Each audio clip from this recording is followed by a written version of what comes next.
бир глобалдуу проблемасы бул 70-80% балдарда тонус менен төрөлүп жатат. Сүйлөө деген негизи өзү эмне? Жаныбарлардан айырмалап турган Логопедияда сиз үчүн эң кыйын ата-энелердин өтө кеч кайрылганы. Социумга аралаштыруу үчүн гана билим беришибиз мүмкүн. 3 жаш болгондо тили тунук чыкпай жатат. Кандай балада бузулуу болбосун, ал баланы жакшы жыйынтыкка алып чыгара алабыз да. Эгер көп тилди мультик көргөндө бизде айтып коюшат го, мейли көрө берсинчи, телефондон үйрөнүп алышат тилди деп. Миллион жолу көрөрсө жана түстү жаны бар да сөздерди көрүп, ол түшүнбөй шошуп калуу да мүмкүн. оор бузулуусу бар балдарды көбүрөөк алып, ошолор менен гана иштешип атам да. Бала бесикте жаткан күндүн өзүндө оган әлдей айтып, Кызымды диагнозун уктук, ыйлап жатып албадым да. Кызыңыздын тили чыкпай баштаганда биринчи кыргыз тилдүү логопед издеп таппагандыктан Бирок айырмасы эмне? Азыркылар менен мурункулардын. тили чыкпай калууна, кулагы эстебей калууна асер этүү мүмкүнбү? Кол менен ооруп калды дейли, бала катуу температура болуп, ал бала укпай калышы мүмкүн. чоң апасы ушундай кеч сүйлөгөн, апасы кеч сүйлөгөн. Мен боюмда бар эле го, эмнеге мен алдырттым? Боюмда бар кезде ветрянка болсо балага өтөт, укат, анан бул жакка жетип атат да. Азыр эки бир көнүгүү көрсөтүп кете аласызбы? Патака. Тилимде кичкене р деген ариптерге Үйлөй албаган бала сүйлөй албайт деген. Бул дагы биздин кыргыз тилибизден. Эгер кыргыз тилди үй бүлө болсо, кыргызча сүйлөгүлө. кадимгидей ауыр үлкен маселе ғой. Ар бир экиден бир үйдө логопедке муктаж адамдар бар. Биз көптөгөн методдорду үйрөнүп алдык. Сиздер дагы бул подкастты толугу менен көрсөңүздөр көптөгөн пайда ала аласыздар деп ишенебиз.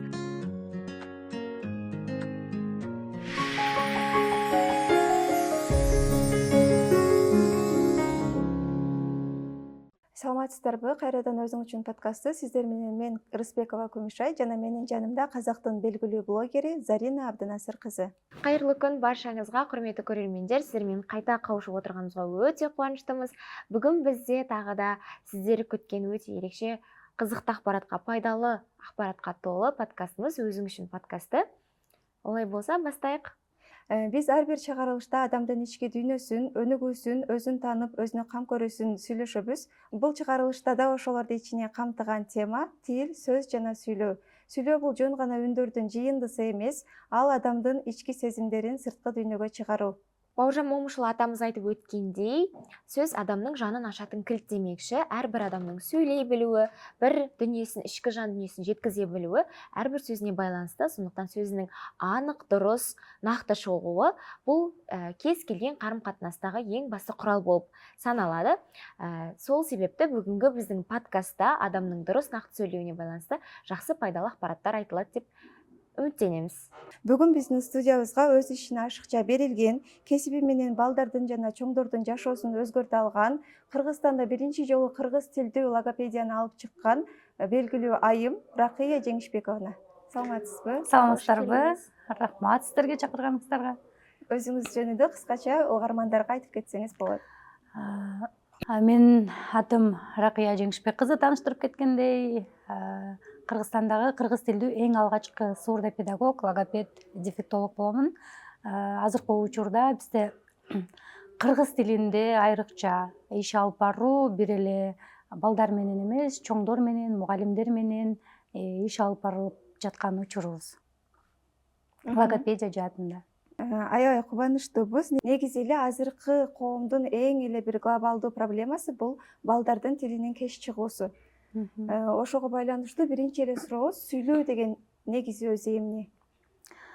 Сүйлөө деген бул бизди албетте жаныбарлардан айырмалап турган биздин эң бир интеллект жактан жогору жагыбыз ушул сүйлөө болуп эсептелинет. Биз сүйлөө ошол кебибиз менен айырмаланабыз. Жана ошондой эле бирөөгө оюбузду жеткирүү, жан дүйнөбүздү жеткирүү үчүн толук оюбузду, ичибиздеги болгон баардык муктаждыктарыбызды жеткирүү үчүн бул сүйлөө аябай маанилүү да.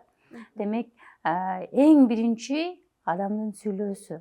Себеби ичиңдегини жеткизе албасаң, оюңду жеткизе албасаң, анда жан дүйнөң да жабыркайт да. Ушинтип айтат элем сүйлөөнү. Демек, адамдын ички жан дүйнөсүн сыртка чыгарган күзгүсү экен, сүйлөө. Ооба, сон. Жалпы осы енді логопедия саласын айтып жатырмыз ғой. Осы логопедияда сіз үшін ең қиын не? Қандай әдіс немесе қалай жұмыс жасаған қиын болып тұрады? Эң кыйын бизде тилекке каршы ата энелердин өтө кеч кайрылганы, балдарды кеч алып келгени. Анткени мен дайым айтып келем да, мисалы үчүн курутту биз тегеректейбиз, тоголоктойбуз, баланын мээси курут сыяктуу элестетсек болот да. Ошол курут 6 сааттан кийин катыйт. Демек, баланын мээси дал ошол курут сыяктуу 6 жашка чейин бат өнүгөт. 6 жаш, 5 жаштан кийин келген ата энелер кечигет да көбүнчөчү. Аларды оңдоп түздөк кыйын. Оор балдарды, айрыкча оор бузулуусу бар балдарды, анан ал балдарды 6 жаштан кийин алып келсе, биз балким социумга аралаштыруу үчүн гана билим беришибиз мүмкүн. Эгерде ошол баланы 1,5-2 жаш дегеле 6 айдан баштап алып келсе болот, эгер эрте байкаса бузулуусун. 1,5-2 жаш аралыктарда алып келсе, ал баладан 90% жыйынтыкка алып чыкканга мүмкүнчүлүк бар. Кандай балада бузулуу болбосун, ал баланы жакшы жыйынтыкка алып чыгара алабыз да. Демек, ошол курут сыяктуу эле баланын мээси катый берет. Курутты биз мисалы үчүн башында жабыштырып салсак бир сүйрү болуп калышы мүмкүн. Ар кандай фигура чыгара алабыз да. Ал катып калган ал фигураны оңдой албайбыз да. Ошол сыяктуу эле баланын мээси пластичный деп коет да, ийкемдүү деп коет. Ошол сыяктуу болгондуктан курутка салыштырып, баланын мээси менен биз кандай бузулуу, ошол эле бала аутизм менен келсин, ошол эле бала даун синдрому менен келсин, кандай бузулуу болсо да, ал баланы 90% сүйлөтүп коррекциялай алабыз да. Эрте келсе. Ошон үчүн эң кыйын бизге ата эненин кечигип келгени. Ошондо азыр айтышат го ата энелер, 2 жашта баламдын тили чыкпай жатат, же 3 жаш болгондо тили тунук чыкпай жатат деп айткандар, демек алар кечиккен турбайбы? Ооба, кечигип жатат да, бизде бар да, кыргыздарда, казактарда дагы бар, окшош да биздин менталитетибиз. Атасы 5 жашында сүйлөгөн, анан иниси байкеси 6 жашында сүйлөгөн. Албетте, мурунку заман менен азыркы заманды салыштырып болбойт. Ал убакта таптакыр башка, баары жок таптаза экологиялык таза тамак аш, телефон жок дегендей. Азыр таптакыр башка заман. Анан ошол эле ата энесинде, мисалы үчүн, генетикалык жактан бир көйгөй болгон болсо, ал баланы эртерээк ошол жактан жардам берип чыгарып кетүүгө мүмкүнчүлүк бар да. 2-3 жаш кечигип атат деген белги, 3 жаштан кийин кеч деген сөз айтылып жүрбөйбү бардык жакта эле, далилденген илимде. Демек, ата эне отура бербеш керек, салыштырыш керек баланычы. Башка балдарды карасын. Тигинин баласы сүйлөп атат, менин балам сүйлөт. Албетте, салыштыр десе бир жолу салыштыр эмес, ар бала ар кандай өнүгөт, бирок баары бир адиске кайрылууга туура келет да, мындай учурда. Негизи бизде де айтып жатат да, баланы тал бесиктен дейт да. Бала бесикте жаткан күнүнүн өзүндө оган әлдей айтып, оган түсүнүктүү болсун, баланын кулагына куюла берсин, санасына сиңе берсин деген ниетте көбүнесе баланы жаш кезинен биз ойлойбуз го, ой, ол бесикте жаткан бала нени түсүнсүн деген сыяктуу. Мүмкүн осындай бир тарбия куралдары сол кезден басталмагандыктан кеч калып жаткан себеби де болушу мүмкүн, Төрөлгөндөн баштап баланы маңдайга алып түшүнбөйт эмес, бала менен көбүрөөк сүйлөшүш керек да. Дурус айтасыз. Ал мындай маселелер болуу мүмкүнбү? Мисалы, үйдө ата-аналардын бирөө орусча, бирөө кыргызча, бирөө казакча сүйлөбү, немесе ата эжесинин үйүнө алып барса, ол жактан мүлдө башка тилде сүйлөбү, осы баланын тилинин кеч чыгууна асер этүү мүмкүнбү? Эгерде үй бүлө мүчөлөрү арт тилде сүйлөсө, бул жерде эч кандай балага таасир этпейт. Тескерисинче, бала көп тилдүү болуп чыгат. Көп тилди үйрөнүп чыгат, себеби байланыш бар. Атасы менен орусча, апасы менен кыргызча, энеси менен казакча сүйлөшсүн. 3 тилди бала үйрөнүп чыгат, себеби коммуникация, баарлашуу деген бар. Бала жандуу түрдө байланыш болуп атса, демек бул жерде баланын эч кандай кыйынчылык жок. Бала 3 тилди тең үйрөнүп кете берет, 3 тилде тең ойлоно алат. Эгерде бала телефондон орус тилин үйрөнүп алат десек, анда жарды болот. Же кыргыз тилин үйрөнө албайт, же башка орус тилин, же англис тилин үйрөнө албай, ортодо калып кетет. Себеби ал жерде коммуникация жок, байланыш жок, жөн эле угу берет. Ошол себептен ал жерде көп тилдүүлүк болбойт. Балким бардыр 2 тилде сүйлөп калгандар, бирок баары бир 100% толук кандуу жакшы өнүкпөйт тил. Демек, ошондо айырмасын билүү керек экен, телефондон көргөндө уже баланын сүйлөө речи токтойт. эгер көп тилди мультик көргөндө. Бизде айтып коюшат го, мейли көрө берсеңчи, телефондон үйрөнө алышат тилди деп. Ал жерде бири бири менен байланыш болбогондуктан, коммуникация болбогондуктан, демек тилдин өсүүсү токтойт. Ал эми ата энеси менен сүйлөшкөндө наоборот. Ооба, жандуу баарлашуу болот да. Мисалы үчүн ата энелер көбү келет да. Менин балам англисче оңго чейин санады, ырда айтып берди, же болбосо англисче тамгалардын баарын жаттап алган. Анан азыркы балдардын баары эле ноу да. Түстөрдү жаттап алган, албетте миллион жолу көрөрсө жана түстү жаны барды англисче жаттап алды. Бирок ошол эле түс жаны барларды англисче суроо узаталыбы? What's a color? What's an animal деп мисалы үчүн суроо берсе, түшүнбөйт да. Сүйлөө бул баарлашуу, суроого жооп берип, түшүнүп, кайра жооп берүү да, берилген суроого. Алар автоматтык түрдө, механикалык түрдө көбүнчө жаттап алат. Бул убактылуу эле эртең унутуп калат. Мындан эч кандай чоң пайда ала албайт да. Жандуу баарлашууда бул жандуу. Түшүнүктүү. Азыр негизи ушу кичинекей балдардын р, с, л тамгаларын айтуусу аябай кечигип, ошо чыкпай жатат. Бунун эң негизги себеби эмнеде? Эгерде ушул айрыкча ушул 3 эле тыбыш жок болсо, көбүнчө 7 жаш, 8 жаштан кийин деги эле бул тыбыштар 6 жашка чейин, 5 жашка чейин баары чыгып бүтүш керек. Логопедиялык норма боюнча айтканда да, башкалар айтышы мүмкүн 7 жашта деле, 6 жашта деле чыгат деп. Норма боюнча айтканда да 6 жашта деле чыгышы мүмкүн. Бирок кечигип атабы, демек 6 жашта ал тыбыштар жокпу? 3 тыбыш бул чоң нерсе да. Бир эле р жок болсо да мейли эми чыгат деши мүмкүн. Демек ошол 3 тыбыш жок болуп аткандан кийин кайрылыш керек да адиске. Анын себептери бул дизартрия деп коет бизде логопедияда. Бул жеңил түрү болот, көбүнчө ушул 3 эле тыбыш жок болсо жеңил түрү. Дизартрия деген бул баланын денесинде тонус бар. Булчуңдары да тонус бар деген. Же болбосо денеси өтө катуу болот, же денеси жумшак болот. Эки түрдүү тонус экиге бөлүнөт да, гипертонус, гипотонус болуп. Демек ошол тонус болгондуктан балада дизартрия бар. Ал бул тилге байланыштуу эмес, ал денеге да байланыштуу болгондуктан бул жерден тыбыш туура чыкпай кыйналып берет. Кээ биркилер бат чыгышы мүмкүн, ал дагы тонуска байланыштуу иштесе эле. Кээ биркилерде физикалык жактан дагы денесиндеги тонусту кетириш керек. Кыймыл. Эмне үчүн азыр кыймыл аз да балдарда. Ошол себептен да тонус көп. Деги эле азыркы менин байкашымча, бул эми эч ким айта элек, бирок мен акыркы жылдары байкап жатам, балдардын арасынан карап байкап жатам, жаңы төрөлгөн ымыркайларда бир 70-80% балдарда тонус менен төрөлүп жатат. Бул тонус деген бул жөн эле нерсе эмес. Тонус десе, демек баланын башында суусу өлчөмүнөн ашыкчараак болгондуктан тонус болот көпчүлүк учурда. Көйгөй башта бар, ошондуктан дене сездирип атат да, менин башымда көйгөй болуп атат, денеде тонус болуп атат, монтип чыйралат балдар, өтө катуу мындай. Кармап көрсөң балдарды таштай катуу да. Анан ошол убакта эле балага эртерээк эле ошол 2 айынан баштап невропатологко көрсөтүп, балага массаж жасаса, бул кетип калат. Анан ошол 5-6 жашында тыбыштары чыга берет, эгер балада баары жайында болсочу.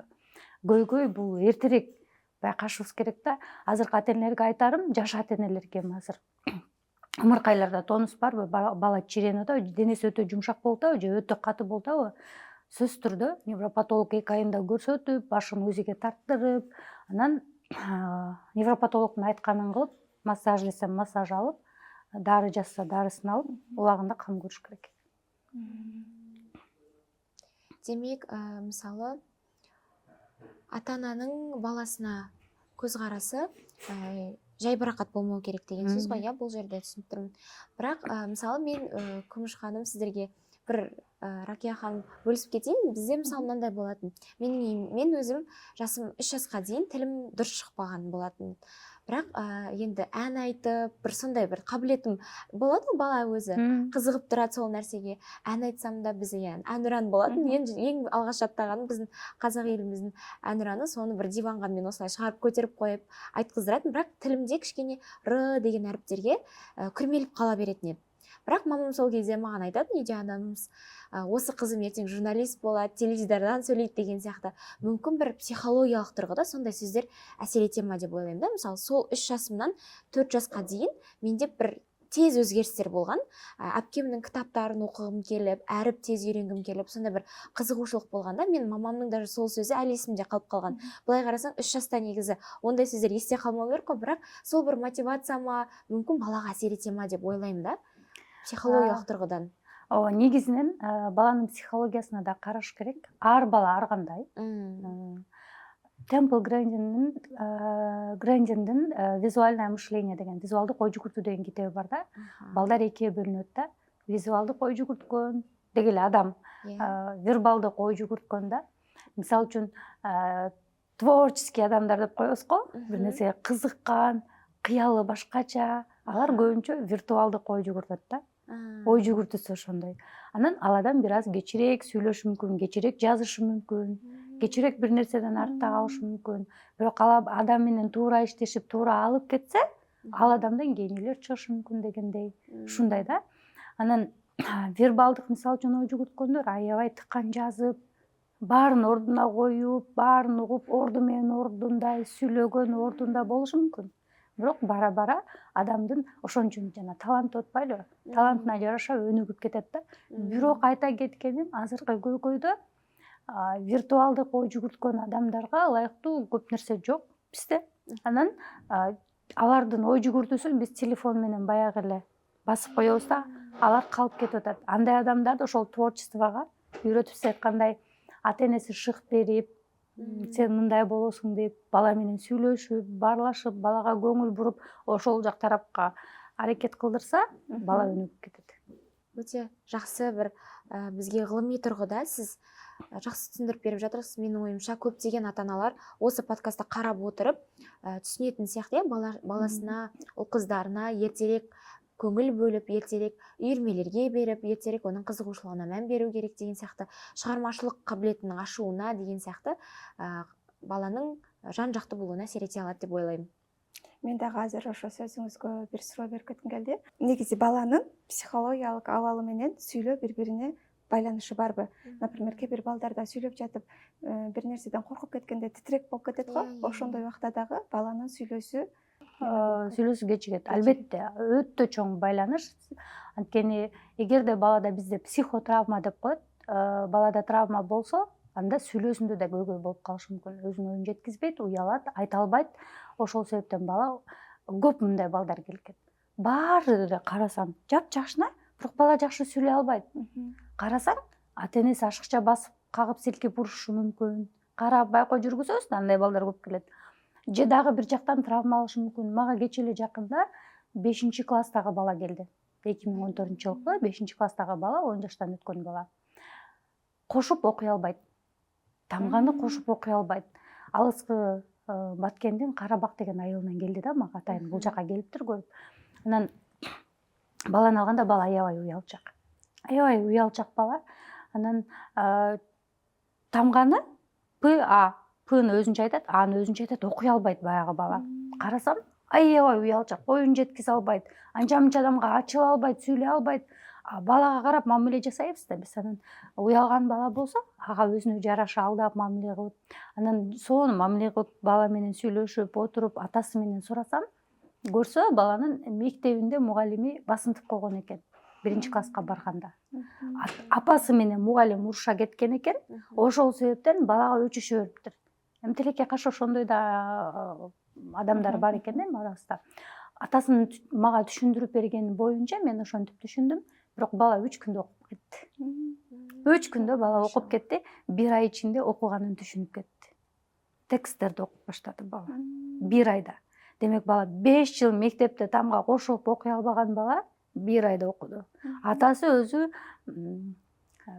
эң башталгыч класстарда мугалим дагы экен атасы. Үйдөн жардам беришти, аябай сонун жардам беришти. Биздин ыкма менен иштедик. Атасы барып үйдөн тапшырманы туура аткарды эле, туура кетти. Бала ачылып баштады. Менин колуман келет экен, демек мен окуй алат экенмин деп. Дайым айтам, көрдүңбү, сен окуй аласың. Сенин колуңан келет. Балага ушундай шыкты берип атты. Бала ачылып баштады. Ал бала менен дагы иштешкенде дагы ачылмак, тилекке каршы бир чоң көйгөйлөр чыгып калып, кетип калышты. Тез арада кетиш керек болуп калып. Сыр болбосо ошол балага кандай ыкма колдондуңуз? Биз негизинен бала келгенде эле китепти карматпайбыз.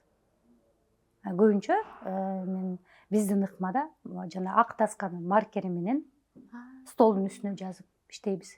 Биринчи жаздырабыз, иштейбиз, столдун үстүндө окутабыз. Дароо эле китепти кармасаң кичинекей тамгалар балага башкача көрүнөт да. Анан кыска сөздөрдөн сүрөттү тартып, ошол сүрөткө тиешелүү сөздү окутуп, анан ошол сүрөттү таптыртып, окуганын бала түшүнүш керек. Мисалы үчүн 36 тамганы жаттатып коюу бул туура эмес да.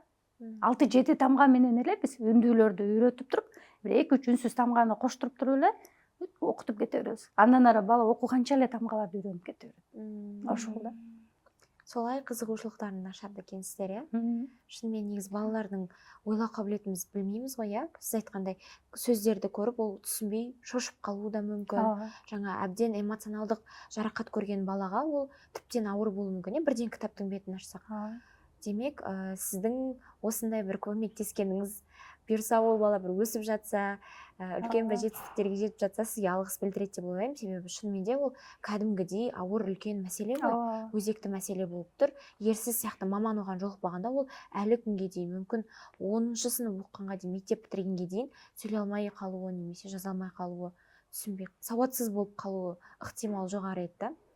Жакшы пайданы тийгизген экенсиз деп ойлоп отурмун. Негизи ошол сиз кичинекей балдар менен иштейсиз, ошол көйгөйлөр менен сизге чоң адамдар да кайрылабы? Ооба. Бизге негизинен биздин өзүбүздүн окуу борбордо бар да, ошол жака мен өзүм негизинен азыркы учурда жалаң эле таптакыр сүйлөгөн оор бузулуусу бар балдарды көбүрөөк алып, ошолор менен гана иштешип атам да. Анан биздин окуу борборго келет мындай чоңдор көп келет. Чоңдор да келет. 16 жаш, 20 жаш, 30 жашка чейинкилер деле келет окуу борборубузга. Тыбышы жок келиши мүмкүн, же бат сүйлөп кекештениши мүмкүн, кекештенүү менен да көп келишет. Ошолордон жыйынтыктар чыгып кетишет, чоңдордон да. Себеби бул бала эгер адам сүйлөсө, 30 жаш болобу, 40 жаш болобу, эгер тыбышында эле көйгөй болсо, бул нерсени жеңүүгө болот. Иштешсе эле келет. Болгону алар убагында логопедия түшүнүк жок болгон, ошондуктан калып кетишкен да. Анан коркпой эле, уялбай эле келип, ашып барса 6 айга чейин балким убактысы кетиши мүмкүн. Бирөө 1 айдай болушу мүмкүн, ар ким ар кандай. Тыбыштары ордуна келип, кооз сүйлөсө болот. Ошон үчүн тартынбай, азыр деле кеч эмес, иштей бериш керек. Ракия ханым, жана биз энди подкаст башталган кезде биздин көрөрмендерге эле эч кандай жасырын болмасын, биз али сизге эч кандай суракты койгон жокпуз алдын ала, бирок келген кезде алдын ала таанышып жаткан кезибизде өзүңүздүн кичигирим жеке өмүрүңүз тууралуу айтып өттүңүз, Жалпы осы логопед мамандыгыңыз сиздин жеке өмүрүңүзгө калай асер этти? Немесе бир миссия менен келдиңиз ба бул мамандыкка? Сол жайлуу толук айтып кетсеңиз. Бул кесипке келип калуумдун себеби бул чындыгында түшүмө да кирбеген кесип болчу. Мен деле башкалар сыяктуу сурдопедагогика боюнча түшүнүгүм жок. Логопедияны гана бир аз уккам. Сурдопедагогика эмне экенин да билчү эмесмин. Анан бул тармакка келүүмдүн себеби кызымдын 2 кулагы тең укпай төрөлүп калган себеби болгон да. Анан кызым 1 жаш 7 айында биз 2 кулак укпаганын билдик. Сүйлөгөндүктөн биз логопедке кайрылдык ошол убакта. Анан 3 жаштан кийин келгиле. Жакшы эле эмчек эмеби деди. Анан ооба десем, сырттан эле киргизбей эле кабинетине 3 жаштан кийин келгиле деп кетирип жиберди. Анан кайра дагы башка жака кайрылып жатып, анан диагнозун аныктадык да. Негизинен ошол 3 жаштан кийин деген бул туура эмес да, мурунку көз караш. Азыр 3 жаштан кийин бул кеч. 1 жашында 5-6 айында келиш керек, көйгөй болсо. 6 айында деле келиш керек да. Анан кайра барып, анан кызымды диагнозун уктук. Албетте бул өтө оор болду ошол убакта. Анан мен ыйлап жатып албадым да. 2-3 күн ыйладым. Андан ары ошол күндөн баштап чындыгында үйдө отура электим да. Кызымдын артынан изилдеп, бул тармакты окууга кайрадан окууну улантып тапшырып, сурдопедагогика жаатына тапшыргам, дефектология факультетин. Аны бүтүрдүм, аны бүтүргүчөк деле иштеп, окуп, билим алып, биз Россиядан билим алдык көбүрөөк сурдопедагогика жаатында. Кызым менен чогуу иштешип, алып барып, анан ошол убакта бизде 2 тилдүүлүк аябай кыйнады. Үйдө биз баарыбыз кыргыз тилинде сүйлөйбүз, үй бүлөбүз менен. Анан кызымды кыргыз тилдүү сурдопедагог таппадым. Сурдопедагог жок болсо логопед бардыр деп да издеп көрдүм. Кызым менен иштешип бергиле дедим, бирок жок, мектепке барганда кыйналып калат, тияка барганда кыйналып калат деп эч ким иштешпей койду. Бизде ыкма жок деп. Жоопкерчилик алгысы келмеди. Алган жок. Жоопкерчилик алуу чындыгында ал убакта кыргыз тилинде окутуу башкалар үчүн кыйын болчу да. Анан айла жок, орус тилинде окуттук, орус тилинде сүйлөп баштады, бирок өтө кеч чыкты.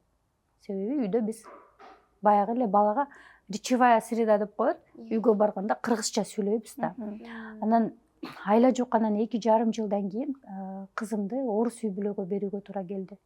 Күндүзү орус үй бүлө менен чогуу жүрөт. Алар менен речевая среда деген ошол да. Анан кызымдын тили чыгып баштады.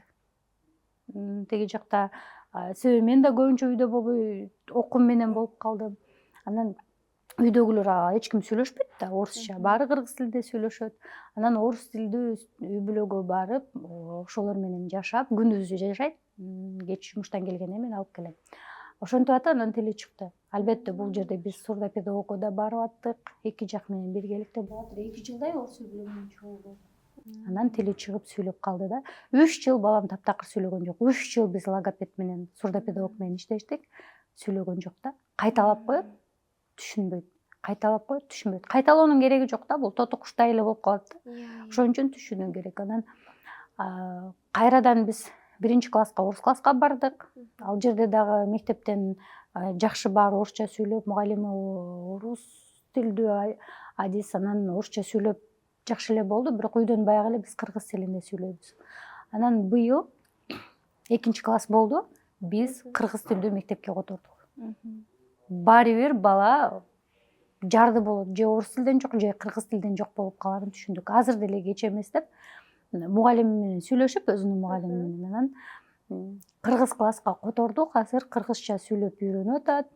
Жайы менен дагы кыргызча биз менен биргеликте үйрөнүп жүргөн.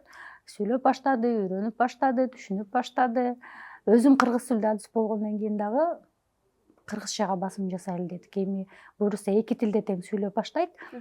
Себеби кыргыз тилин үйрөнүү бул кыйын экен. Орус тилин кийин деле үйрөнүп алат экен. Мындай диагноз менен балдар бир эле тилде калбайт. 7 тил үйрөнсө дагы болот чоңоюп жакты. Ошон үчүн эч кандай айырмасы жок башка балдардан. Болгону азыр сөз байлыгы бир аз болушу мүмкүн. Башкасы баары ордунда. Ошондой өзүмдүн башыма келген үчүн ушул кесипти тандап, анан ушул кесипти сүйүп, ушул кесипке келип калганын себептери дагы ушул да. Башка балдарды мен өзүмдүн баламдай, өзүмдүн кызымды деле унутуп калам да кээдечи. Демеле жан дүйнө менен берилип алам да, анан баягыда отуруп алып айтам, өзүмдүн кызымдын табыштарын дагы жакшы так билбейм. Өзүмдүн кызым эмне билерин жакшы билбейм. Окутуп аткан 20 окуучум болсо, 20 окуучумдун баарын киминде кайсы табышы жок, киминде кайсы көйгөй бар, кимдин моторикасы да көйгөй болуп атат, ким кайсыны тарта алат, ким кайсыга жетти, кайсы программага келип калдык, баары эсимде да. Кызыма келгенде унутуп калам. Ушундай жан дүйнөң менен берилип, өзүңдүн башыңдан өтсө, өзүңдүн балаңдай көрүп иштейт экенсиң да. Машаллах, жана сиз бир жерде айта кеттиңиз, бир аз түшүнүксүз болуп калды да. Кичинекей балдардын жанында ар кайсы тилде сүйлөсө, бул көйгөй эмес, Ал эми азыр кызыңыздын тили чыкпай баштаганда, биринчи кыргыз тилдүү логопед издеп таппагандыктан орус тилге бердиңиздер. Бул жерде ошондо кандай? Туура суроо бердиңиз. Биз эми 2,5 жашта операция болдук да. 2,5 жашта угуп баштады. 1 жаш 7 айында биз диагнозун билгени менен операция, бул да кымбат баалуу операция. Анан биз фонд аркылуу жасатканбыз. Анан ошондо 2,5 жаш бул 2,5 жыл кечикти да бала. Сүйлөөсү кечиккен баланын башын айлантпай бир тилде иштешиш керек. Нормал балдар 100 тил болсо деле үйрөнүп кетет деген мааниде да. Эгерде балада сүйлөөсүндө кеч, айрыкча угуусунда көйгөй болуп, 2,5 жыл кечигип, ага чейин эч нерсе уккан жок да. Өзүндө бир угуп калалы болгон жок. 0дон жаңы төрөлдү да. Кечиктик 2,5 жыл. Баланын мээси катып атат да. Ошондуктан бала менен бир тилде иштешкен туура. Анан бул менен өзүм дагы кызымда мисалы үчүн 3 жылда араң биз жетишкен нерсеге биз кыргыз тилинде кызымдай эле мындай башка кошумча дагы бузулуулары жок балдар болсо жыйынтык бат болот да. Кызымда эле бузулуу менен эч кандай кошумча бузулуусу жок балдардан батыраак жыйынтыкка жеттик. Кызымда 3 жылда жетпеген результатка биз кыргыз тилинде, алар үйгө барып да кыргыз тилинде сүйлөгөндүктөн 6 айда жетип аттык. Ошон үчүн айтарым, тил дагы маанилүү үй бүлөлөр менен. Бул көйгөй өтө чоң көйгөй да, сүйлөшүүндө кечигип аткан балдардын арасында бир тилдүү болгон дагы өтө маанилүү. Элестетиңиз, ошол 3 жылдык болбогон результат биз 6 айда жетип аттык. Жана да бизде азыр бар. Бунун эгер баланын тили кеч чыгып баштаса, например, 3 жашында, 4 жашында, азыркы балдардыкы ушундай чыгып атат го, ал кээ бирөөлөр айтат да, бунун чоң апасы ушундай кеч сүйлөгөн, апасы кеч сүйлөгөн, атасы кеч сүйлөгөн, тили чыгат, коркпогула деп айтып коюшат го. Ошолор Мага ушундай бир үй бүлө келди. Апасы алтын сертификат менен бүткөн, ОРТны. Атасы дагы алтын менен бүткөн, апасы медик экен. Анан отурат дагы баласын алып келишти дагы. Мен деле кеч сүйлөгөн экен деп атасы айтып атат да. Бул жерде балада гиперактивность көрүнүп турат, гиперактивдүүлүк. Атасы дагы гиперактивдүү, генетикалык экен. Ошол себептен баланын сүйлөөсү кечигип атат. Бирок айырмасы эмне? Азыркылар менен мурункулардын. Атасына айтып атам да, экөөбүз жарышып атабыз. Мен болбой эле сүйлөп атам, ал болбой эле сүйлөп атат. Жок, менин балам азыр бул жерде бир рамкада калып кетип, может сүйлөбөй калышы мүмкүн да деп атат да. Же бала 3 жаштан өтүп калган да, 4 жашка келип калган. Анан мен айтып атам, бала мен иштеш керек. Сиз кеч сүйлөгөнүңүз менен азыр башка деп. Сиз мисалы үчүн эшикке чыгып ойногонсуз, кечке кыймылда жүргөнсүз, телефон көргөн эмессиз, дайыма барлашкансыз. Физикалык кыймыл бул өтө маанилүү да. Кечке сыртта ойнойт, баланын чоң моторикасы, майда моторикасы өнүгөт. Анан кечке ошентип атып, сиз сүйлөп кеттиңиз дагы, жана мен айткандай виртуалдык менен вербалдык ой жүгүрдү деп атпайлы, анда виртуалдык ой жүгүрдү да, ал кетти гений болуп, алдыга кетти. Бирок дедим, балаңыз телефондо көп отурат экен, аябай көп отурат экен, балаңызды артка тартып койдуңуз дедим. Балаңыз сизде болуп кетишине, мындайча айтканда, орусча айтканча гарантия жок да. Атасындай болуп өнүгүп кетишине. Азыркы балдарды артка тартып аткан телефон болуп атпайбы? Бала кыймылда жок отурду, баланын ден соолугу, физикалык өнүгүүсү начар болгондон кийин баланын сүйлөөсү бүт баары кечеңдейт да. Анын атасы түшүнбөй атат. Анан унутчак болосузбу дедим, себеби гиперактивдүү балдар унутчак болот. Өзүнүн кийими, тумаа кайда калды, кепкасы каякта калды, сыртында курткасын унутуп калат. Мен бул нерсе менен өзүмдүн баламда да бар болгон үчүн салыштырам да, унутуп калат. Анан биз гиперактивдүүлүк боюнча изилдеп, сабак өтүп, бул боюнча да тармакты изилдегендиктен мен ал менен далилдерди келтирип айтып сүйлөшүп атам да. Анан сиз да унутуп каласызбы десем, апасы айтып атат, баягы күнү машинасын куруп коюп, каерге таштап койгонун билбейт дейт. Генетика бар ушунчалык. Көпчүлүк учурда генетикалык жактан да болот да, гиперактивдүүлүк. Ушинтип унутуп калды дейт. Баласы да унутуп калат экен. Генетикалык жактан бар. Ооба, атасы 4-5 жашта сүйлөдү, бирок бала 4-5 жашта сүйлөп, 6 жашта сүйлөп кетишине кепилдик жок да азыр. Ошон үчүн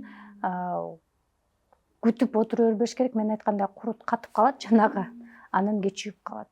Өкүнүп калышат анан. Анан келишет, ушундай болуп атат деп. Бала мектепке барабы же логопедке барабы? Жашы келип калганда. Ушундай учурлар бар. Сөзүңүзгө аркау болсун. Жакында мен бир гылымий зерттөөдө көрдүм, документалдык фильм. Бул жерде осындай баланын интеллекти дамууна байланыштуу такырып козголгон. Сол жерде айтылган экен. Баланын осы генетикалык тургуда биз ойлойбуз го, жаңа сиз айткандай, атасы, ажеси баары үздүк окуган, озат окуушу болгон, бирок баласы ондай бул мүмкүн эмес деген сыяктуу. 100% кепилдик жок экен мисалы.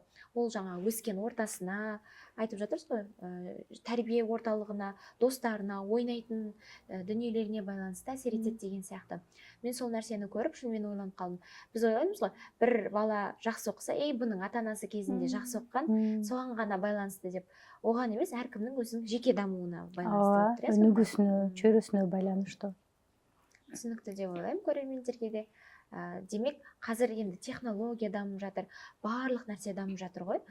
Болашақта осы логопедия саласында жаңа технология келуі мүмкін ба? 5 жылдан кейін қандай әдістер болуы мүмкін сіздің ойыңызша?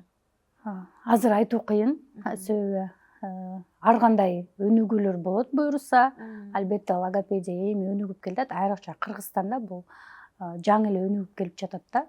Себеби бизде буга чейин дефектологиялык бөлүм болгон эмес. 2007-жылдан бери бизде окутуп баштаганда Кыргызстанда ага чейин Казакстандан, Россиядан окуп келишкен биздин адистер, ошол үчүн аз болгон.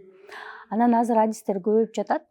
Адистер көбөйгөн сайын бизде методикалар көбөйөт, ыкмалар көбөйөт. Анан буюрса барып технологиялык жактан дагы сонун себеби азыр деле өнүгүп атат, компьютерден окутуп жатышат, технологиялык өнүгүүлөр болуп атат бала менен. Айтканга азыр кыйын да. Бирок өнүгүү болуп аткандан кийин демек технологиялык жактан дагы өнүгүүлөр көп болот да. Менде бир тагы да сурак болуптур. Биздин мисалы балалар бала бакчага барып жатады ғой, садикке. Бала бакчага барган кезде кээ бир балалар сөйлемей калышы мүмкүн.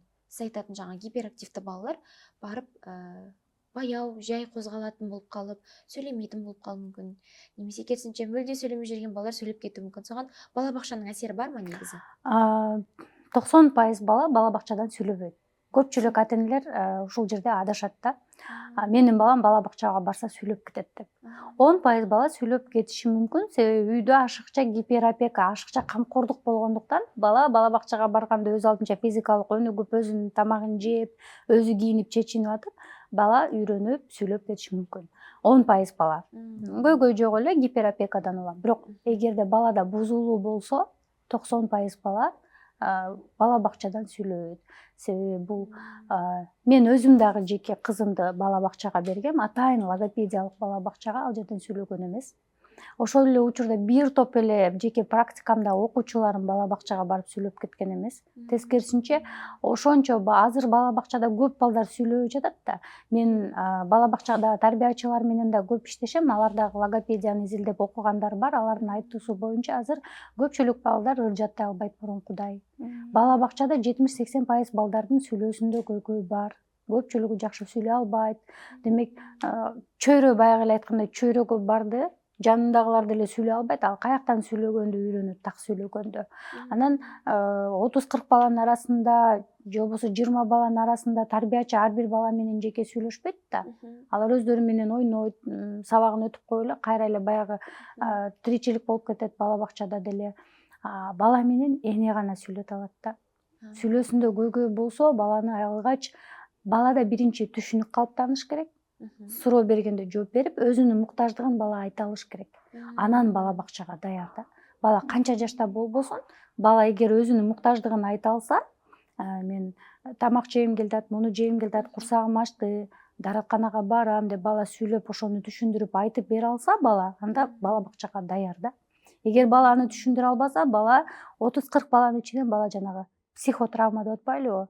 Балага травма болот психикалык жактан, себеби өзүнүн оюн жеткизе албайт. Анан тарбиячы ар бир баланын көзүнө карап отурбайт. Үйдө апасы айттырбай эле, туалетке барасың, даратканага апара коюп, курсагың ачтыбы деп айттырбай бере койгон нерсе жок. Баланын муктаждыгын жасай албайт дагы, бала травмалат, оюн жеткизе албайт. Тескерисинче откат деп коет бизде, артка кетиши мүмкүн бала бакчаданчы. Ошон үчүн баланы биринчи даярдайбыз, анан бала бакчага эмне үчүн 3 жаштан кийин бала бакчага беришчү. Анткени бала сүйлөп, сүйлөө менен сүйлөп, оюн жеткизип, калгандан кийин беришчү да мурун. Азыр 6 айында берип койгондор бар, 1 жашында берип койгондор бар. Ал балдардын сүйлөөсүндө көпчүлүк ошол балдардын арасынан сүйлөөсүндө көйгөй жаралышы мүмкүн да. Демек, мурда бизде такыр садик жок болчу го, үйдө эле чоңоюшуп, бири-бирин угуп, аябай тилдери так чыгышканда, азыр болсо садикке барганда тескерисинче балдарга аралашып чыкпай калаткан ушундан турбайбы? Биз үйдө мисалы кандай байкайбыз балабыздын тилинде кандайдыр бир көйгөй бар экенин? Биринчи кезекте кичинекей балдарды көп айтат, балам бар жокко түшүнөт дейт ата-эне. Таптакыр сүйлөбөгөн баланы айтат эле да, балам сүйлөбөй жатат, бирок бар жокко түшүнөт. Кантип түшүнөт? Биз диагностика жасайбыз да. Десек, эшикти жаап кой, шапкаңды алып кел, сыртка чыгабыз, жүр кеттик, бас деп кыймыл менен көрсөткөндө бала түшүнүп атат. Бирок кыймылы жок эле, кийинбей эле, отуруп эле ошо пижамачан отуруп эле жүр эшикке чыгабыз деп көрсүн, бала түшүнбөйт. Апасы курткасын кийип алып, баланын курткасын дагы эшикке чыгарса бала жөнөйт да, билет да кийгенде. Акыл эс орунда бала баарын билет. Анан эшикти жаап кой же болбосо ошол эле 3 жаштагы балага татаал эле инструкцияларды айтыш керек да. Тиги бөлмөгө барып, ашканадан мисалы үчүн сурманын ичинен кашыкты алып кел. Тиги жактан бир нерсени алып кел, терезенин үстүнөн бир нерсени алып кел, столдун астында бир буюм жатса ошону алып бер деген сыяктуу сүйлөмдөрдү айтканда бала түшүнө билсе, бул жакшы бала сүйлөп кетет. Эгер ошол нерселерди бала түшүнбөсө, бул өтө чоң көйгөй.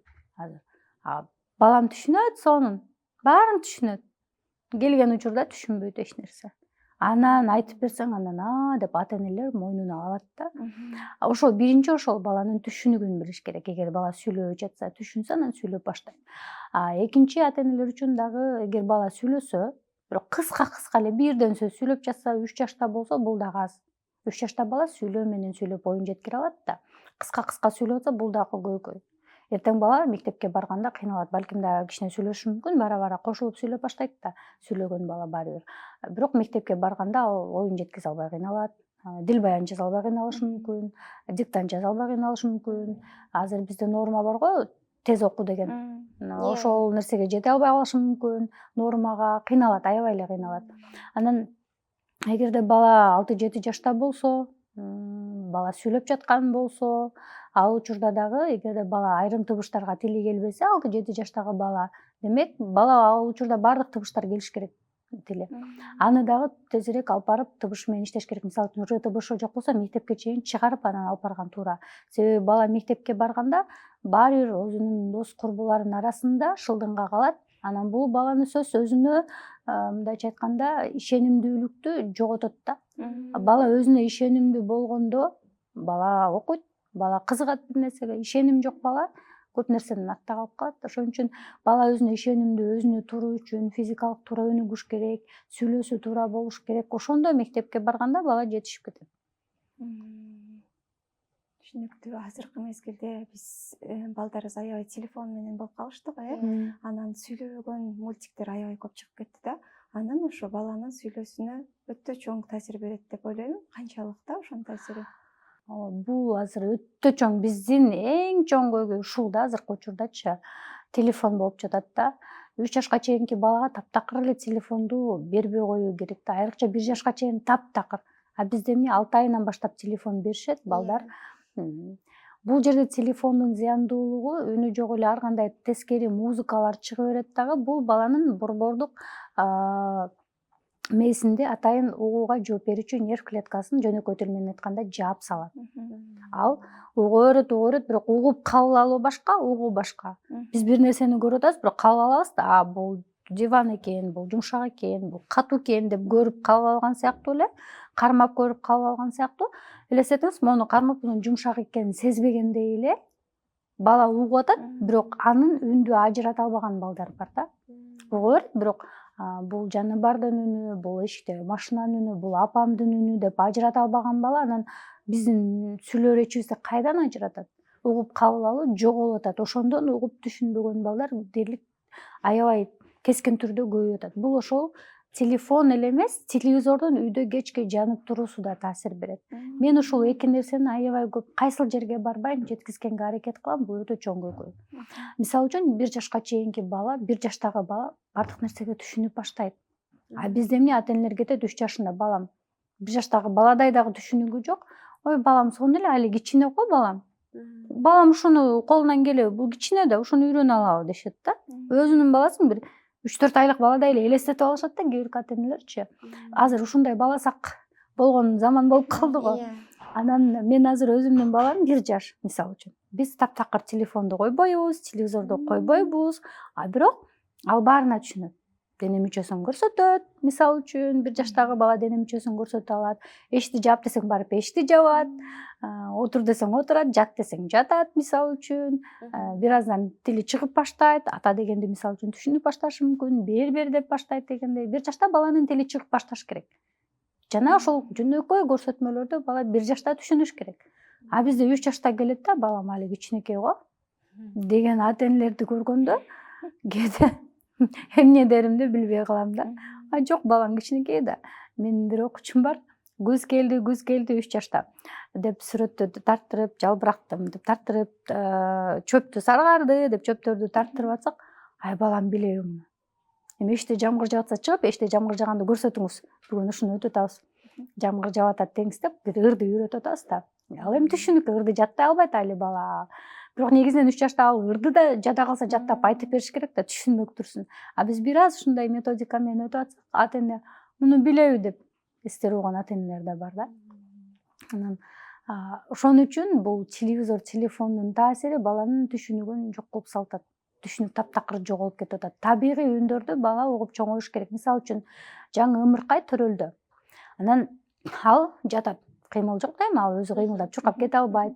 Анан эшиктеги атасынын машинасына ырдап келген сигналды угушу мүмкүн.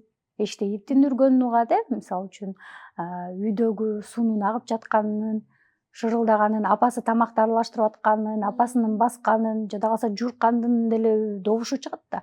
Ошол добуштарды бала неречевой звук деп коебуз да, орусча айтканда. Ошол добуштарды бала угуп, табигый түрдө угуп, ажыратып баштайт. Жатат 5-6 айга чейин көбүнчө жатат да бала 4-5 айга чейин. Угуп, ажыратып жатат. А бизде эмне? Бала музыка уктайт. Бала мону жакшы көрөт деп, ошол убакта эле музыканы коюп, телевизорду жанысып коет дагы, бала табигый үндөрдү угуп, айырмалабай калат. Бул учурда аябай 1 жашка чейин өтө тездик менен мээ калыптанат да, өтө тездик менен калыптанат. Ошол учурда бала баарын кабыл алып калыш керек. А биз эмне? Телевизорду кечке жанысып коебуз үйдө. Же болбосо баланын жанында олтурат, баланы же эмиси отурат эне, телефондон бир сериалды көрөт, бир нерсе көрүүнү көрөт, тынбай ар түрдүү звуктарды көрөт. Ал звук келет да бала тияктагы болуп жаткан табигый үндөрдү, добуштарды укпай эле телефонду көрөт. Анан бала 5-6 айга чейин эле артка кетип калат. Жок, мен телефон берген эмесмин дейт анан. А бул ага чейин бузулуу болуп атат да. Ошону билишибиз керек. Таасири ушундай. Программа куюлуп жатыр го бул балага сол кезден баштап, Табигый өсүү жоголуп атат да. Анан бизге келген балдарды кайрадан анан ошол үндөрдү үйрөтөбүз да. Бул иттин үнү, бул машинанын үнү, бул самолеттун үнү, бул тигин үнү деп үндү укканды үйрөтөбүз. Сиздин негизи практикаңызда болдубу? Такыр сүйлөбөй 5 жашта, 6 жашта келген бала кадимкидей сүйлөп кеткен. Ооба. Бир окуучум бар. Бирөөнү мисал кылдым. Андай балдар көп толтур андай окуучулар 5-6 жашта келген, 6,5 жашта келген. Мүлдө сүйлөйбөйт. Сүйлөбөйт, таптак. 6 жашында келген бир окуучум бар, бирөө 5,5 жашында келген. Бир окуучумду айтайын, 6,5 жашында келгенде. Анда диагнозу ЗПРР деп кагазында невропатологдун жазуусу бар болчу. 2 кулагында так укпайт жакшы уга албайт. 2-3 степень деп коет да даражасын. Бирок угат, жакшы кабыл албайт. Ошондой дагы кичинекейинде ДЦП деп коет, ошол дагы болгон. Баланын моторикаларында көйгөй бар да. 3 диагноз элестетиңиз. Бала 6,5 жаш. Тил эле кыймылдай берчү. Эч нерсени түшүнбөйт. Жада калса, ручка кармай албайт, карандаш кармап бой албайт 6,5 жашта. Эч нерсе түшүнбөйт, сүйлөбөйт. Анан жаңы эле аппарат кадалды. Эми угуусун жакшыртыш үчүн слуховой аппарат бар, ошондой кадады. Ал операциянын кереги жок, себеби ал укчу. Кичине болсо да, бирок айырмалуу алчу эмес. Анан өздөрү дагы алыскы региондон келген, жерге талдан келген кыргыздар бар го бизде. Ошол үй бүлөсү ошондой, кыргыз тилди өздөрү да жакшы билбей. Анан ал кыз менен иштештик. 1 жылдын ичинде ал кыз 1,5 жылдан кийин 0 класска барды. Ошого чейин биз жазганды үйрөндүк, сүйлөгөндү үйрөндүк, эсепти үйрөндүк, окуганды үйрөндүк. 1 класска баргы чакта жана кыз жазып, окуп, түшүнүп, сүйлөмөк турсун, ошолордун баарын үйрөнүп, сүйлөп барды. Жана кармай албаган монтип титиреген бала жапжашына эле жазып, сонун болуп кетти. Эми ар кандай бирок 6,5 жаштан кеч десе эле кечкенде отуруп калбаш керек, бирок өнүктүрүш керек баланы. Канча жашта болсо дагы үмүттү үзбөш керек да, негизинен. Үмүт үзбөй иштей берсе, жыйынтык болот. Үй бүлөсү да аябай жардам берди, биргеликте иштедик. Мындай балдар көп, аябай эле көп жеке практикабызда. Азыр ал кыз 3 класста окуп калды. Азыр кетишкен да, эми норма болуп, өздөрүнүн айылына кетишти. кадимки эле мектепте окуп атат да. Атайын мектеп жана бизде спец мектептер бар, андайларга барган жок. Кадимки эл катары барган мектепке барды. Биринчи жылы кыйналды. Ал балада дагы кошумча мисалы үчүн бирөөнүн буюмун алып коюу нерсе пайда болду. Бул уже травмага байланыштуу да. Анан ал нерселер да калды акырындык менен. Бала менен иштей берсе, ошолор да калат да. Жана бирөөнүн бир буюмун алып коюу, башка кылуу дегендер болот да. Ошолору да калды. Иштеген бала баары бир нормага жетип кетет. Бирок баланын өзүнүн да аракет болуу керек да. Албетте баланын бул жерде көпчүлүк учурда айтат, мен айтам да, мектепте мугалимдер балдарын окутканда баланын ар жагынан өзүнүн жок, ар жагынан өзүнөн да отура бербейбиз. Баардык балада мүмкүнчүлүк бар. Эгерде биз жардам берип үйрөтсөк, ата-эне менен биргеликте, адистерге кайрылып, кандай бала болбосун жардам берсе болот. Албетте бул баланын бузулуусуна жараша, мен айткандай, балким бирөөдө тонус көбүрөөк, бирөөдө тонус азыраак деген сыяктуу, бирөөнүн бузулуусу көбүрөөк, бирөөнүн бузулуусу аз. Бирок баланын өзүнүн ар жагынан деп отура берсек, отура беребиз. Иштешсек, ЗПР азыркы мен туткан 3 диагноз бул өтө көп да.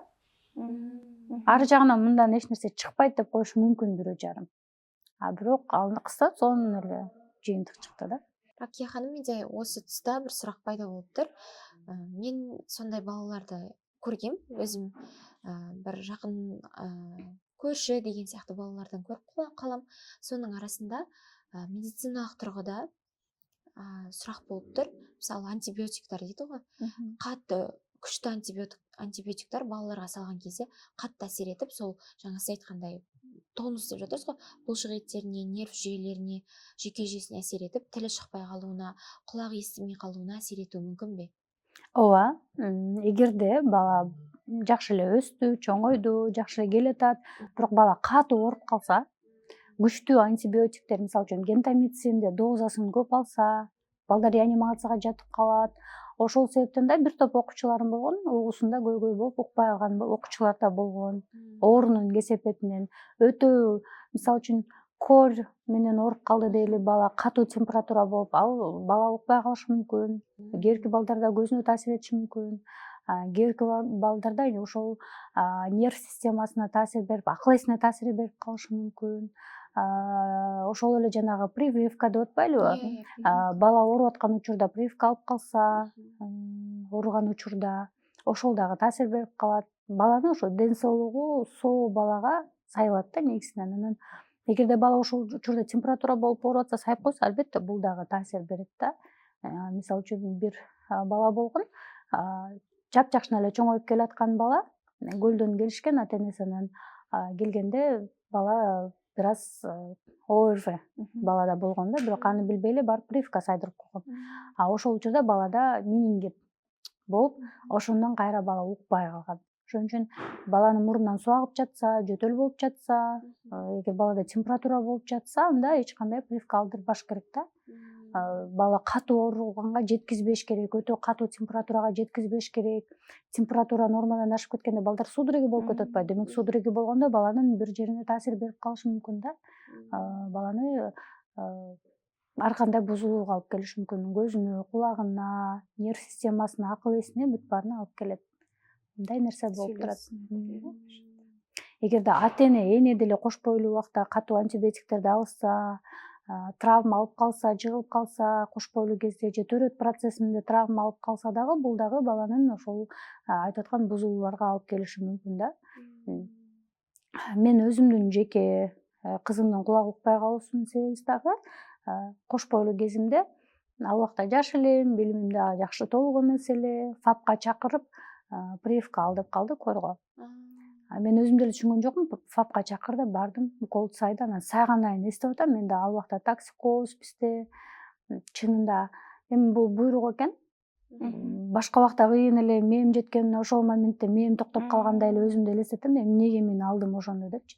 Алар деле менден сураган эмес, сайып койду, анан чыгып келатып эстедим да, бул жериме сайган, мен боюмда бар эле го, эмнеге мен алдырттым деп ошол бойдон унутуп калыптын. Анан кийин мен улуу балам ветеринарка болуп, анан иштеп атам, боюнда бар кезде ветеринарка болсо балага өтөт деп укуп атам, анан бул жака жетип атат да мага. Мен ошондо албадым беле демек ошондон кулак укпай калыптыр деп анан кийин ошол себептерин кулак укпай калуунун себептери боюнча өзүм изилдеп доклад жазып чыктым университетте окуп жүргөндө. Ошондо дагы бүт себептерин аныктап, анан ошондо да толукунандым эмне себептен кулак укпай калганын. Бул мен билип калганым үчүн, билбей калган энелер деле толтурат. Эмне себептен баласында ушундай бир бузулуу болуп калган. Негизи мен айтайын дегеним, азыр бир көнүгүү көрсөтүп кете аласызбы ошо ата-энелерге бизден бонус катары? Баланын мисалы үчүн тыбыштарында көйгөй болуп жатса, ата-эне көбүнчө дем алуу көнүгүү менен көбүрөөк иштеш керек. Дем алуу жетпегендиктен тонус пайда болуп, баланын айрым тыбыштары чыкпай кыйналат. Биринчи көнүгүү бул патака көнүгүүсү. Мурун менен дем алат дагы. Патака, патака, патака, патака, патака, патака, патака, патака, патака, патака, патака. Болушунча канчалык көп айтса, ошончолук жакшы дем алууну узартат да, дем алуу көнүгүү. Канчалык көп айтса жакшы. Бул бат окууда да колдонулат да. Деп туруп, сүйлөгөндө да мисалы үчүн, анан барып деп энтигип сүйлөйт, аларга дем алуу жетишпегендиктен. Ошон үчүн дем алуу бул өтө маанилүү. Үлөй албаган бала сүйлөй албайт деген сөз бар да бизде, ошол сыяктуу дем алуу менен көп иштеңиздер дейт элем. Экинчи көнүгүү дагы дем алууга санатуу. Ушул эле көнүгүү мурун менен дем алат. 1, 2, 3, 4, 5, 6, 7, 8, 9 санасаңыздар болот. Бирде менен санасаңыздар. Деп туруп анан 1, 2, 3, 4 канчага чейин санайсыз, санай бересиздер да. Мисалы үчүн 1, 2, 3, 4, 5, 6, 7. Кийин дем алуу. Мисалы үчүн сүйлөөсүндө көйгөй бар бала бир 5ке чейин, 10го чейин эсептеп коюшу мүмкүн. Жакшы сүйлөгөн бала 70-80ге чейин эсептеши мүмкүн дегендей да. Канчалык көпкө чейин айтуу керек да, айтканда? Канчалык көпкө чейин айтса, ошончолук жакшырат. Бул жерде сүйлөсө да жакшырат, китеп окусу да жакшырат баланын. Мектептеги бараткан балдар менен дагы иштесе болот. Керемет бир адис болду, бул деген. Буну чоңдор деле жазса болот. Кооз сүйлөө үчүн. Менде бир өзүм күндө жасайтын бир жаттыгуу катарына косоюн деп турум. Эми биз дабыс менен жумуш жасоо керек болгондуктан күндө әйтеуір бир тилге, жак сүйектерине жаттыгуу жасайбыз го, өкпеге. Бул өтө дагы да бир керемет бир адис экен. Рахмет бөлүскениңизге. Мен дагы бир суроом бар болчу. Жана сиз айтып кетпедиңизби? Кыргыз тилде тили чыккан баланы орус логопеддерге алып барса карашпайт деп. Орус тилде тили чыккан баланы кыргыз логопеддерге эгер көйгөй болсо алып барса карашпайт деп. Ошондо алардын методунда айырма барбы? Же айырма жок эле негизи? Алып кете албайт. Мисалы, орус тилде сүйлөсө, кыргыз тилде алып кете албайт деп алар карашпайбы? Негизинен карайт, баардык эле логопеддер карайт. Болгону ал кыргыз тилинде иштешпейт да. Орус тилинде иштеше берет тиги бала менен.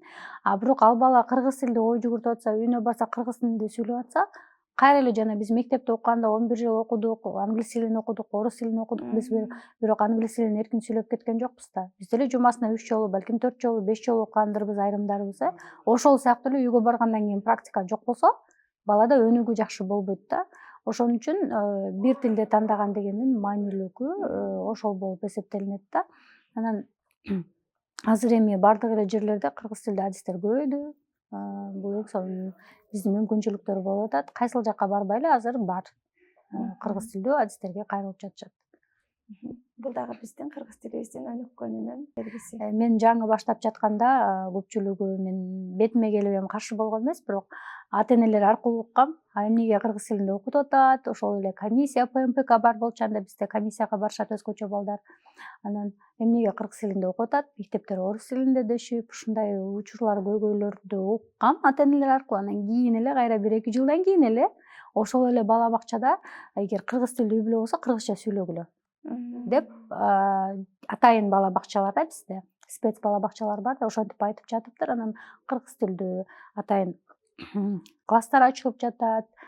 Бирок биздин максат балдарды атайын мектепке берүү эмес, биздин максат балдарды кадимки эле жалпы билим берүү мектебине берүү, балдарды кандай бузулуу болбосун балдарды даярдап ошол мектептерге берүү. Азыр инклюзивдик билим берүү да бар. Кандай бала болбосун иштей бериш керек. Азыркы таңда бизде енді логопедтерге сұраныс көп пе қоғамда? Ооба. Азыр ар бир экиден бир үйдө эми балким бирөөлөр айтышы мүмкүн бул статистиканы каяктан алды деп. Бул статистиканы мен айлана чөйрөмдөн азыркы жүргүзүп жаткан биздин диагностикаларга карап таянып айта алам. Ар бир 2-1 үйдө логопедке муктаж адамдар бар. Жок дегени балада жөнөкөй эле бир тыбышында көйгөй болушу мүмкүн, жеңил эле. Кичинекей баласында жаш үй бүлөлөрдө сөзсүз түрдө азыр көйгөй жаралып атат. Ошон үчүн мындайча айтканда ар бир үй бүлөгө азыр логопед керек деген болуп атат. Бирок кээ бирки ата энелер ошону түшүнө элек али жүрүшөт. Бирок бир 2-3 жылдан кийин, 2 жылдан 3 жылдан кийин ошол ата энелер өкүнүп калышы мүмкүн да, айтат элем. 4 жашта баласы сүйлөй элек жүрөт дагы деле сүйлөп кетет да деген сыяктуу да. Бала кечигип атат, анан ошол жанындагыларды көйгөйлөрдү бириси көргөндө анан ата энелер шашып баштайт.